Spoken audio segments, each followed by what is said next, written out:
qoraal ka soo baxay taliska ciidanka booliiska gobolka Banaadir ayaa waxaa lagu sheegay in ciidamada amniga ay gacanta ku dhigeen nin watay gaari kuwa raaxada ah oo markaasi ay ku dhex jireen laba cunug oo meyd ah kuwaasi oo la sheegay in gaariga uu ku dhex watay ninka.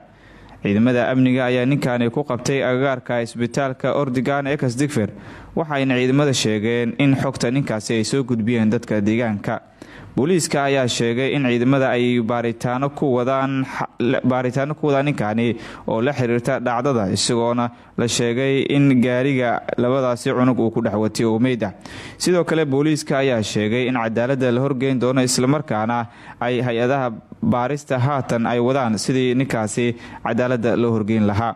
dhinaca kale ciidamada booliiska ayaa sheegay inay gacanta ku dhigeen nin lagu eedeeyay inuu dil hore u geystay kaasi oo ciidamada amniga ku daba joogeen in muddo ah.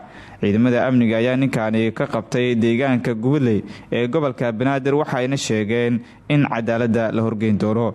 booliiska gobolka Banaadir iyo ciidamada sida gaarka loogu tababaray xasilinta amniga caasimadda ayaa muddooyinkii dambe waxay wadeen howlgallo joogto ah iyadoona howlgalladaasi ay ku soo qabanayeen dad markaasi liddi ku ah amniga.